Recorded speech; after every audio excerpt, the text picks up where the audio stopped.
Assalamualaikum warahmatullahi wabarakatuh. Rabbi shrah li sadri wa yassir li amri wahlul 'uqdatam min lisani yafqahu qawli. Allahumma shalli wa sallim barik ala sayyidina maulana Muhammadin wa ala alihi wa sahbihi ajmain. Amma ba'du. Ingkang sangat kula hormati Habib Ali Asgaf, Habib Husain Asgaf, semua keluarga, wonten Mas Fikri, Mbak Nazila, semua ingkang kula hormati, Mas Nurdin sedanten ingkang kula hormati. Niki ngaos ilmu dulu apa ngaji ijazah dulu ini?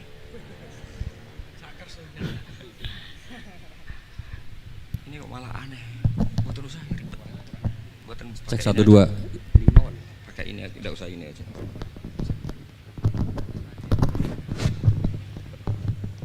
Gampang mana? Ini jelas. Nah.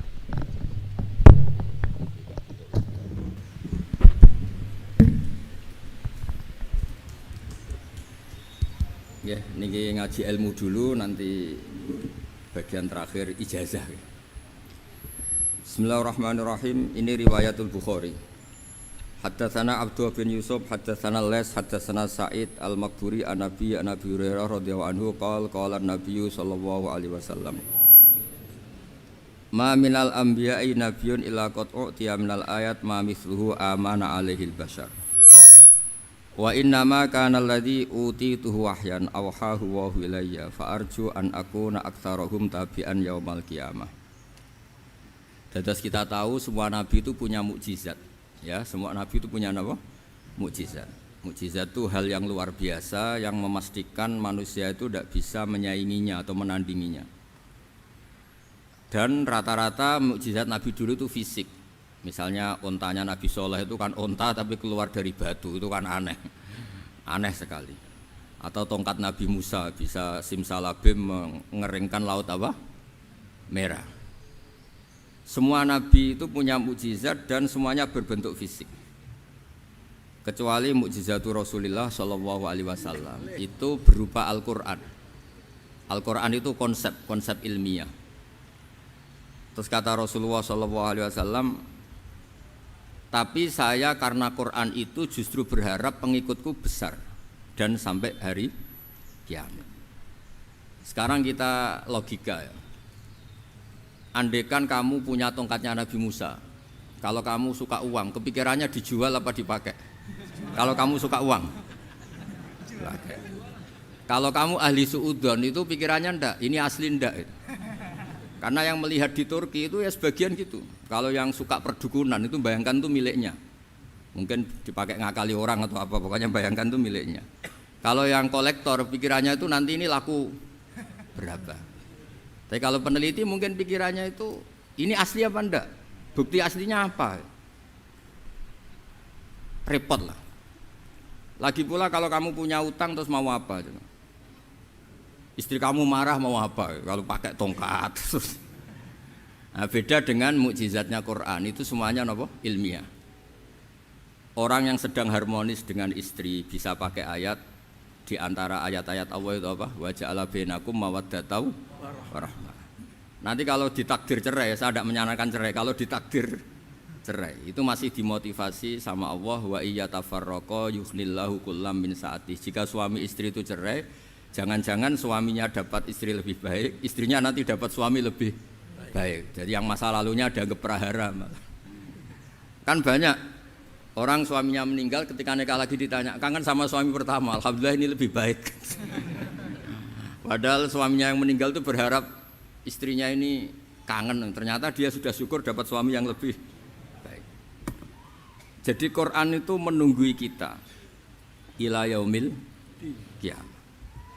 Kita tidak bunuh diri, itu ya barokahnya Quran. Karena problem apapun kita dinasihati apa sabar, apa dinasihati sabar. Kan nggak mungkin kamu pegang tongkatnya Nabi Musa, punya masalah apa saja ngelihat tongkat, bisa apa tongkat. Tapi kalau Quran kan nasihat, solusi. Makanya Nabi berharap dengan Quran ini, saya berharap pengaruh saya, pengikut saya terbanyak ila yaumil qiyamah. Terus beliau dikomentari begini sama, ini Fathul Bari, sarahnya Bukhari. Al-muradu anna mu'jizatil anbiya inqaradat binqiradi a'sorihim falam yusyahidha illa man hadaraha. Problem mukjizat nabi-nabi dulu itu kan fisik. Sehingga yang tahu kalau Nabi Soleh punya unta yang ajaib itu yang tahu ya hanya yang hadir saat itu. Yang tahu kalau tongkat Nabi Musa bertuah itu juga yang tahu hanya yang hadir saat itu. Selebihnya tahu tongkat ya di museum. Tapi kalau Quran menjadi solusi, menjadi panduan, menjadi pegangan itu ila yaumil qiyamah. Kita beri contoh ya Quran panduan yang paling gampang misalnya begini. Dulu ini cerita ya. Dulu itu ada orang kafir cerdas namanya Jubair bin Mut'im. Itu saking pinternya dia, pinter juga tokoh. Itu sebagai delegasi pembebasan Asra Badrin. Jadi tawanan-tawanan perang Badar itu mulai dulu ya ada negosiasi mau dibebaskan. Terus orang-orang kafir ini menugaskan namanya Jubair bin siapa? Mut'im. Ini ada di Bukhari. Karena ini ngaji di Jakarta, kalau orang nggak tahu hadis juga tanya ini sahih ndak itu. Wong nggak tahu kok tanya itu aneh. Padahal kalau dibodoni itu ya nggak tahu. Tapi ya tetap tanya, hadisnya ini sahih ndak. Ini kata kiai apa kata nabi ini ya. Memangnya kata nabi kamu dengar kan ya lewat kiai. Memang. Setelah itu Jubair itu datang ke Madinah. Dengerin ya, datang ke mana? Madinah. Kemudian dengar Nabi baca Wattur pas sholat maghrib. Jubair karena Nabi dulu gak ada hotel, gak ada pondok ya. Pondoknya Nabi hanya sufah itu. Nabi baca maghrib, bukan diskusi, bukan debat. Baca Wattur wa kitabi mastur fi raqim mansur wal baitil ma'mur wasaqfil marfu wal bakhril masjur terus. Kemudian sampai pada titik ayat am khuliqu min ghairi syai'in. Masa manusia atau alam raya yang maujudat, yang nyata, yang wujud nyata. Kemudian asal usulnya itu ketiadaan. Ini kan hadhil alam maujud, alam ini kan nyata. Masa sesuatu yang nyata penciptanya itu tidak nyata. Jadi nggak mungkin ada faham nihilisme. Kalau faham nihilisme berarti melahirkan teori begini. Al adamu yakhluqu maujudan, sesuatu yang tidak ada menciptakan yang itu kan akal nggak bisa nerima. Kalau sesuatu ini ada, penciptanya pasti ada. Terus akhirnya Jubair bin Mut'im itu simpuh di depan Rasulullah terus bilang, "Ya Muhammad, kada qalbi ayatir." Hampir saja hati saya terbang. Kalau riwayatnya Imam Ahmad, faka'anna masudi qalbi, hati saya ini hancur. Semua teori yang saya bawa untuk melawan kamu sekarang luluh semua, hancur semua. Yang benar adalah teori Anda bahwa Tuhan itu satu dan Tuhan itu ada sebelum semua makhluk. Coba kalau Nabi Muhammad ada Jubair bin Mut'im terus menyembunyikan tongkat dekat mihrab, terus dilihat ini apa, paling pikirannya ini dari kayu apa, terus yang bentuk tongkat itu tukang pemahatnya siapa, kok kurang keren, kalau di Blitar gimana ya, kan malah panjang. Kira-kira kalau mukjizat itu dari tongkat itu malah panjang lah pokoknya panjang. Lagi pula kamu coba kan nggak ngarah mandi, itu yang mandi kan nabinya bukan tongkatnya. Coba tongkatnya Nabi Musa coba anak-anak beki itu dipakai mukul kucing aja tidak mesti mati itu. Jadi nggak jelas mukjizat-mukjizat seperti itu nggak. Tapi kalau Quran menunggui sampai saking hebatnya Quran, teori rasionalitas, soal kampanye di mana-mana, tingkat validitas, tingkat kebenaran Quran itu bahkan bisa diuji tanpa membuktikan. Tanpa apa? Membuktikan. Cukup pakai akal. Saya tidak bosan-bosan cerita ini karena ini khazanah kita. Di kitab Nailul Ma'mul itu, di kitab usul fikih, saya berkali-kali cerita ini karena ini untuk menunjukkan bahwa Quran itu liqaumi ya'qilun, liqaumi yatafakkarun. Ada seorang kiai, seorang ustadz, kiai dulu itu ya memang orang soleh, alim terus jadi kiai. Kalau kiai sekarang tuh macam-macam, nganggur terus ingin jadi kiai, terus daftar gitu. Ada lowongan di yayasan masuk ingin jadi ustadz karena dengar ada gajinya. Dulu tidak ada seperti itu, tidak ada. Makanya dulu itu kalau ustadz kiai pasti soleh karena dia alim terus ingin orang lain tuh mendapat ilmunya. Kalau sekarang nggak ada yayasan sehat, guru gajinya sekian, yang nggak ingin jadi ustadz tuh daftar karena ada gaji. Apalagi ada kabar, ada gaji, ada mes, ada wah yang daftar banyak. Ya. Tapi mentalnya ada kiai sebetulnya. Ya kalau sampean tanya itu baik enggak Gus? Ya setengah baik. Ya maksudnya setengah baik ya ada baiknya lah, namanya profesi ngajar itu kan baik. Tapi setengah saja karena motifnya itu nyari gaji, bukan ingin mencerdaskan umatnya Rasulullah SAW. Itu Imam Amudi itu guru matematika. Saya nggak bosan-bosan cerita ini, guru matematika. Muridnya sampai takut, ini masuk surga ndak? Kiai kok ndak ngajarin istighosa atau tahlil, malah ngajarin apa? Matematika.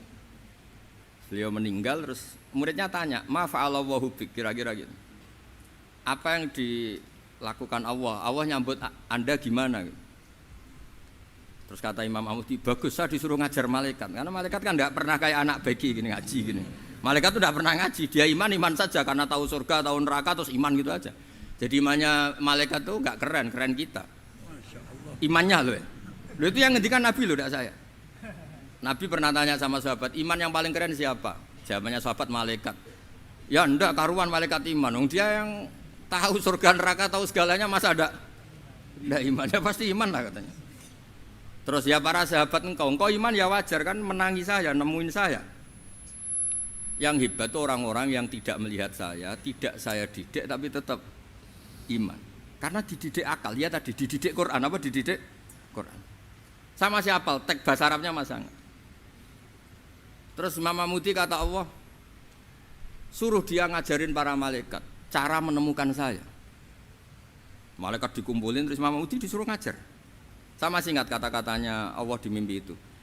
Istadilla ala wahdaniyati bihadrati malaikati. Tolong ajarkan cara menemukan saya padahal Anda ini manusia yang tidak melihat saya. Anda di Jakarta kan hanya gedung-gedung. Paling jadi khayal terus nikmat lah, Anda ikut punya tapi ikut nikmati. Itu orang desa-desa kalau ke Jakarta itu pokrol. Wah, di Jakarta itu gedungnya tinggi-tinggi, tidak kayak kampung sini. Lo udah ikut punya, ikut bangga. Di Jakarta orangnya cantik-cantik, tidak kayak orang sini. Padahal dia ya tidak dapat orang cantik gitu. Jadi Allah itu saking pinternya, miskin-miskin ya bisa berkhayal dan bahagia. Nah, itu alhamdulillah betul. Akhirnya itu apa ini anak-anak begini saya tak niati ngajar standar anak-anak akademik. Terus pertama yang diajarkan hanya bilang gini, sama siapa teksnya? Ya malaikat wahai para malaikat. Terus beliau bilang, nisbatus naini wassalasah ila malanihayata lahu nisbatul far'i ilal asli. Angka itu jumlahnya berapapun 2, 3 sampai triliunan. Semuanya itu nisbatul far'i ilal asli. Bin nisbat ilal wahid nisbatul far'i ilal asli. Angka 2 ya cabangnya 1, 3 ya cabangnya 1, 1 triliun ya cabangnya 1. Tetap yang asal usul adalah angka 1. Itu nangis semua malaikat. Cara Jawa itu mandekman kowe iman kaya imanku. Makanya imannya ummatu Rasulullah SAW itu PD-nya, yakinnya kayak imannya malaikat. Kalau Tuhan itu 1. Karena angka enggak bisa dimulai kecuali dengan angka 1. Makanya nisbatus naini wassalasah ila malani hayatalahu iku nisbatul far'i ilal asli. Semuanya itu nisbatnya cabang ke induk. Berarti semua alam raya ini tetap asal usulnya 1, yaitu qul huwallahu ahad. Nah, itu namanya akal. Umatnya Rasulullah itu ditinggali mukjizat akal lewat panduan Quran, sehingga meskipun kita tidak menangi Rasulullah, tidak menangi sahabat, kita tidak tahu malaikat Jibril, tapi cara iman kita ini tidak kalah keren. Yakin hakul yakin. Terus kedua, gambar. Kamu gambar rumah, gambar hewan, gambar apa saja, mesti dimulai 1 titik. Entah gambar kamu bagus, entah jelek, tetap dimulai 1 titik. Nah, titik ini namanya nuqtatul wujud. Semua alam raya dimulai dari 1 titik, yaitu nuqtatil wujud. Makanya Quran dimulai bismillah, dan bismillah itu dipilih sama Allah pakai pertama ba itu ada titik. Itu kata semua ulama. Itu titik itu singkatan dari bi kana makana wa bi yakunu mayakun. Karena saya semuanya ada. Bi itu karena saya. Jadi makanya santri-santri beki tidak usah bayangkan kamu jadi wali terus bisa terbang ke Mekah, tidak usah. Kalau terbang ke Mekah ya sudah umroh aja bayar. Kalau enggak ya maklaran KBH atau apa, pokoknya cari gratis. Ya gratis kan, dapat orang 10 gratis 1. Terus orang enggak umroh-umroh dirayu-rayu supaya umroh. Repot. Itu pelanggaran fikih itu. Kalau orang punya utang itu wajibnya nyaur utang dulu gitu. Wah, repot. Saya itu juga sering bingung di kampung-kampung. Gus sama umroh. Kenapa? Dapat gratisan. Minta uang saja buat nyaur utang. Enggak boleh, Gus. Wah, secara fikih yang wajib itu nyaur utang bukan umroh. Enggak boleh Gus diminta uang, enggak boleh, harus umroh. Udah gitu saya ini bingung Gus mau umroh. Enggak nikmati. Kenapa? Disuruh ngajar, Gus. Repot semua kalau ibadah mergawe ya gini bingung semua. Ya saya mohon anak-anak BK semua yang seneng Quran itu harus seneng sampai kayak saya sehingga tahu istidlal mencari Tuhan dengan cara tauhid yang berbasis akal. Itu sedzahir imannya malaikat. Jika di klasmen iman itu manusia ulul ilmi, kita-kita yang nekuni ilmu itu nomor 1 prakteknya. Karena nomor 1 itu Allah karuan kan syahidah Allah kan enggak tertandingi syahidah wa annahu la ilaha illallah terus wal malaikatu malaikat kan karuan karena langsung menyaksikan surga dan ketiga apa wa ulul ilm berarti prakteknya kan nomor 1 kalau kompetitornya semuanya manusia ulul ilmi nomor berapa 1 kan nah nomor 3 kan dari Allah malaikat ulul ilm berarti kalau kompetisinya antar manusia nomor berapa 1 kan. Nah kenapa ulul ilmi di nomor 3 kan tapi dari Allah, malaikat, ulul. Kerennya kayak apa? Karena cara iman ulul ilmi itu enggak ada ragunya sama sekali. Kamu ragu enggak kalau 2 itu cabang dari 1, asal-usulnya 1? Enggak pernah kan ragu kan? Semua gambar seruat apapun dimulai dari 1 titik, ragu enggak? Enggak kan? Nah imannya umatnya Nabi karena dipandu oleh Quran itu seyakin itu, sehakul yakin itu. Nah itu terus Jubair bin Mut'im jadi iman. Am khuliqu min ghairi syai'in am humul khaliq. Terus kata Allah lagi, kalau kamu tidak percaya saya yang bikin langit bumi ya gampang dong. Kamu saja yang ngomong kalau kamu yang bikin. Paling orang sepakat kamu stres. Terus hanya ayat gitu, am khalaqus samawati wal ard. Kalau kamu tidak yakin Allah yang bikin ya silakan Anda klaim saja kalau kamu yang bikin langit bumi. Bala yuqinun. Kamu juga enggak mau kan dibilang stres.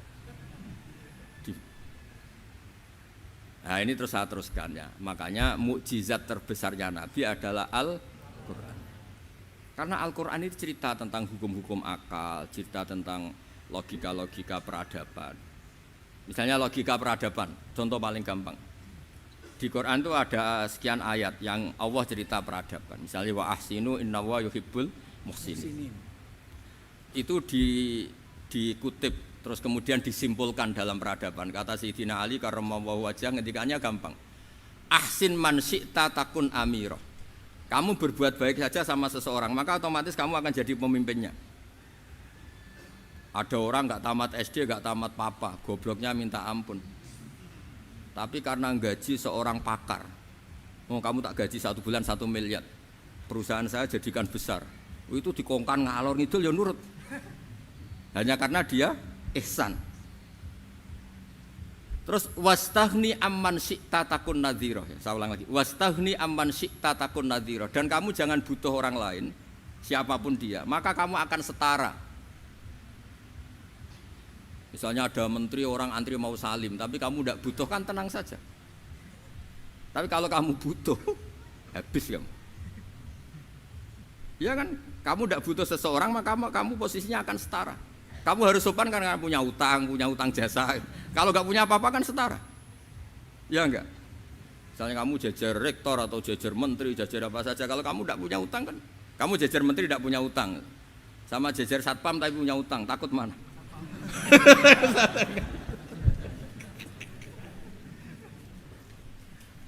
Kalau butuh itu mesti kalah kan? Ada pejabat misalnya nggak begitu cantik sama perempuan cantik yang kamu butuh ingin dicintai takut mak.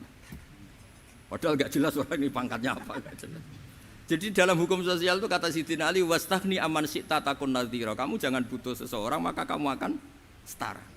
Terus yang terakhir wahtas ila man syi'ta takun asira. Asira pakai sin.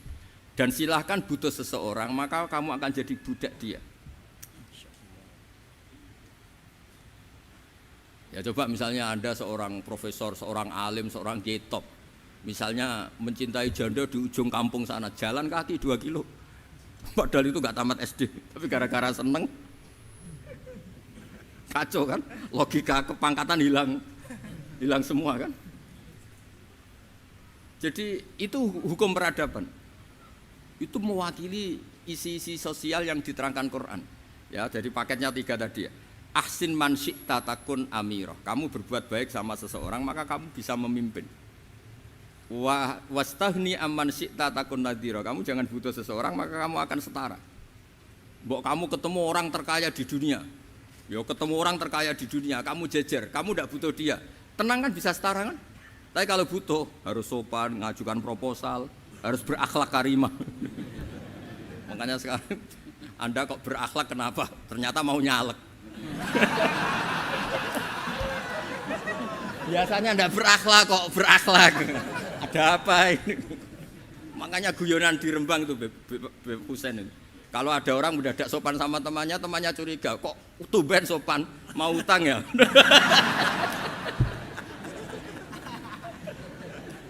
Zaman akhir itu kacau.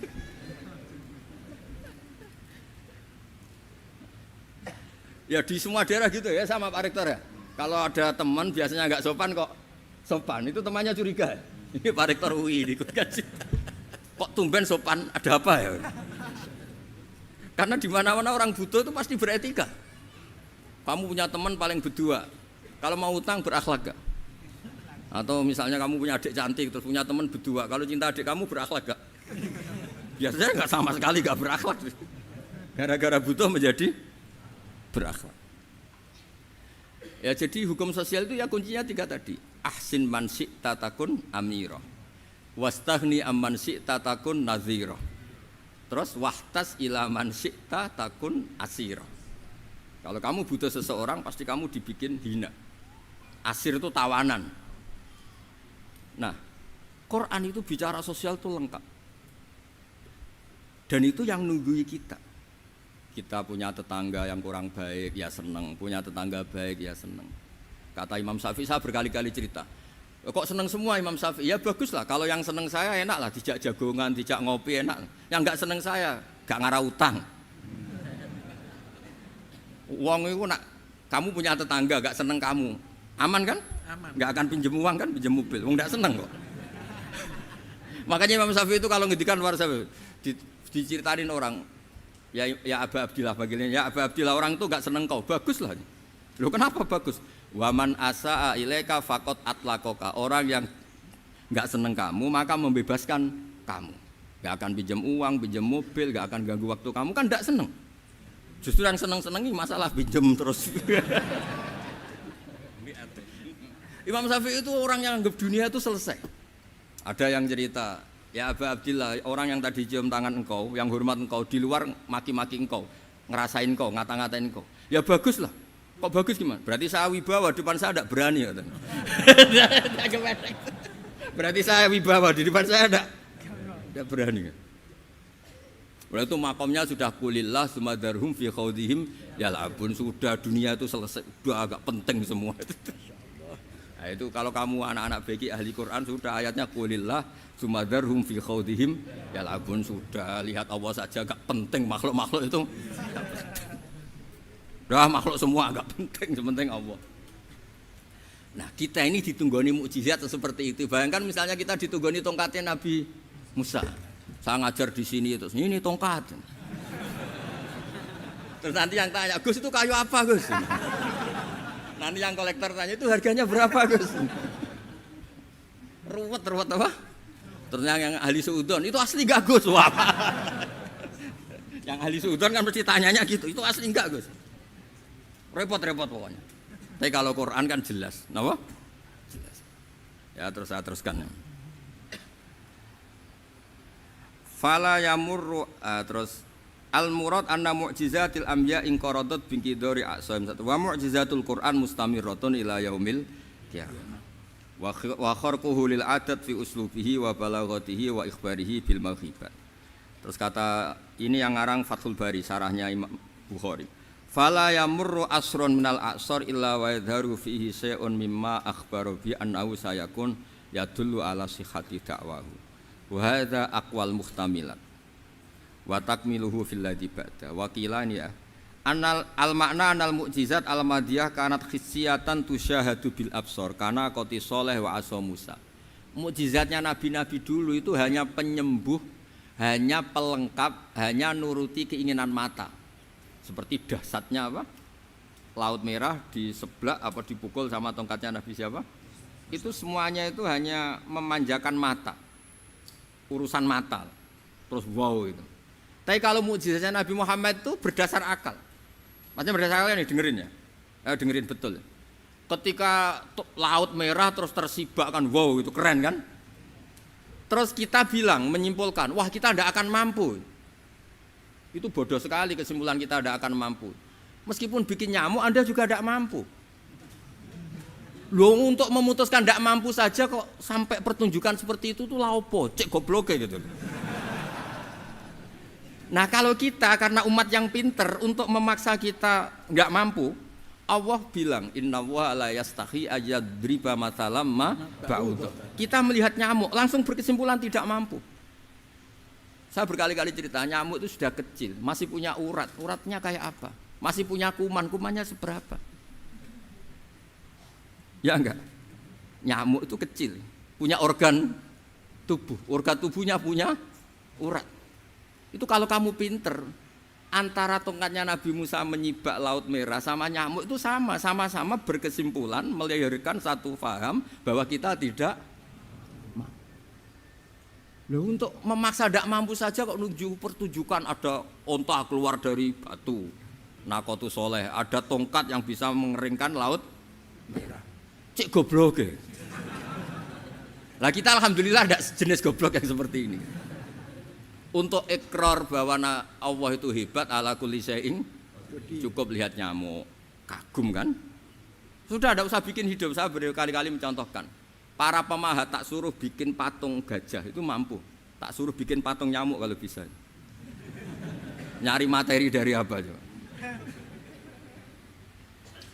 Gampang mana bikin patung gajah sampai patung nyamuk? Gajah, makanya Allah bikinnya contoh itu untuk ijaz itu pakai nyamuk bukan pakai gajah. Itu kalau ustadz-ustadz yang agak jorok malah contohnya nyamuk Gus. Itu kecil. Itu kayak apa? Di dalamnya dia hamil. Itu anaknya kecil lagi, telurnya kecil lagi, itu gimana itu cara bikin itu? Makanya di sini ada kitab Itqon, itu komentarnya itu lucu. Ini kitab Al-Itqon karangannya Imam Suyuti. Ini persis komentar saya tadi yang kata Imam Suyuti, pengarang kitab Itqon. Wa ya imma khissiyah wa imma aqliyah. Jadi mukjizat itu ada yang fisik, bisa dilihat indra, panca indra, bisa dilihat akal. Wa aktsaru mu'jizati Bani Israil kanat khissiyah li baladatihim. Bilada itu goblok, wa qillati basairihim. Dasar wong goblok. Mukjizat kok ngenteni sing wow. Maksudnya dasar wong untuk ngakui Allah hebat saja kok nunggu hal-hal yang seperti itu gitu. Paham ya? Mergo likil latin apa aklihim. Wa aksaru mu'jizati hadil ummah aqliyatun li farati dzakaihim wa kamali afwahihim. Dan mukjizatnya umat ini semuanya berdasar akal karena sudah cerdas. Jadi andaikan kita melihat tongkatnya Nabi Musa menyibak Laut Merah dengan melihat nyamuk, kesimpulan kita sama-sama wow, sama-sama keren, sama-sama memastikan kita tidak mampu. Makanya terus Quran menerangkan kita wa ma min dabatin fil ardi wala ta'iri yatiru bi janahihi illa umamun amsalukum. Jadi keseharian kita lihat burung kok terbang. Itu sudah ayatun min ayatillah. Paham nggih? Dados niki kudu bangga ditunggoni napa Quran, nggih ditunggoni napa Quran. Wa mu'jizatul Quran tusyahadu bil basirah fayakunu mayatabi'u li ajlihi aksar. Terus li annal ladzi yusyahadu bi ainir ra'si yang qaridu bin qiradi musyahidi. Sesuatu yang tampilan dahsyatnya itu disaksikan mata, maka itu bisa habis. Era tongkat Nabi Musa seperti itu habis enggak? Bisa mengeringkan Laut Merah, habis kan? Tapi era mukjizatnya Quran ila yaumil qiyamah. Ya contoh sosial, saya kembali lagi ke sosial. Kamu punya teman awet atau punya istri awet, itu konsepnya ya wal kadhiminal ghaidh, agak gampang tersinggung. Coba kalau kamu setiap tersinggung putus, setiap tersinggung habis, kamu tidak punya teman, tidak punya istri. Sampai kita awet seperti ini, kalau kecewa ya wal kadhiminal ghaidh, ngempet. Termasuk saya ini biasanya ngaji khusus terus bajak gini ya kecewa. Tapi barokahnya diwarai Quran wal kadhiminal ghaidh, ngempet Gus ngempet. Terus kecewa sama teman. Kenapa tidak putus? Karena wal afina aninna, sudah kalau kecewa maafkan. Coba kalau kita kecewa presiden demo, kecewa menteri demo, kecewa orang tua minggat. Ya kalau dicari, kalau tidak kan malu. Saya itu punya teman tak tanya, kecewa Gus sama bapak itu. Kenapa tidak minggat? Malu. Kenapa malu? Takut gak dicari. Itu orang tuh paling malu itu kalau keluar dari rumah nggak di. Saya punya teman lagi, saya ini takut mati Gus. Kenapa? Takut istri saya tidak nangis Gus. Itu kematian terburuk itu kalau saya mati, tahu istrinya tidak nangis. Oh, itu malu betul itu. Makanya jangan mati, pokoknya pastikan orang sekeliling Anda nangis itu baru berani mati. Kalau tidak jangan. Ya jadi mukjizatnya Nabi itu luar biasa. Walladzi yusyahadu bi'ainil aqli bakin yusyahiduhu kullu man jaa ba'dal awali mustamirran. Sesuatu ilmiah, sesuatu agama atau apa saja yang logis itu akan abadi ila yaumil. Kayak tadi. Ketika kita kecil diajari apa? Wujud, qidam, baqa, mukhalafatul hawadisi, qiyamuhu binafsihi wahdaniyat qudrat iradah. Itu ila yaumil qiyamah. Karena kita pasti punya logika tadi. Masa alam raya yang maujud didahului ketiadaan. Kemudian ketiadaan ini kita rumuskan, ketiadaan inilah yang bikin alam raya. Di mana-mana nihilisme, ketiadaan ya layu asfiru say'an, namanya tiada ya tidak punya akibat apapun. Yang punya akibat apapun ya sesuatu yang wujud. Lalu itu kan ila yaumil qiyamah, sampai kapanpun teori itu akan nunggui kita ila yaumil qiyamah. Tapi kalau tongkat Nabi Musa ketika kita tidak melihat kan punya alasan tidak ngandel, Musa tidak tahu. Tapi kalau kamu seperti ini, orang paling mulhid sekalipun, paling ateis sekalipun, terus ditanya, bisa enggak Anda mulai angka di luar angka 1? Tidak bisa kan? Makanya benar Imam Amudi tadi ketika diminta Allah, istadilla ala wahdaniyati bi hadrati malaikati, tolong ajarkan kenapa manusia begitu yakin kalau saya ini satu, padahal mereka tidak melihat saya. Terus beliau ngendikan apa? Nisbatus naini wassalasa ilal wahid nisbatul far'i ilal asli. Angka 2, 3 sampai enggak terbatas, semuanya dibanding angka 1 itu nisbatul far'i ilal asli. Semuanya itu cabang dari angka 1. Itu mbok siapapun enggak usah ditunggoni nabi, enggak usah ditunggoni wali. Logikanya akan seperti itu. Itu yang dimaksud apa? Walladzi yusyahadu bainil aqli bakin yusyahidu kul man ja'a badal awal mustamir. Ya ini masih ada waktu seperempat, ini ijazah. Kalau ijazah enggak boleh tanya, ijazah ini. Dan itu yang fotokopi lebih besar itu ijazah.